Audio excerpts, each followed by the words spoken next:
Друзья, всем привет! Сегодня у нас 21 ноября, 0 градусов.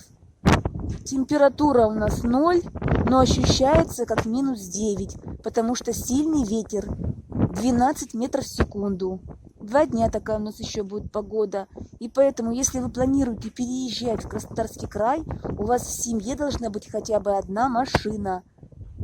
Хотя мы живем не так далеко от магазина, минут 5 ходьбы, но все равно в любую погоду лучше сел на машину и поехал.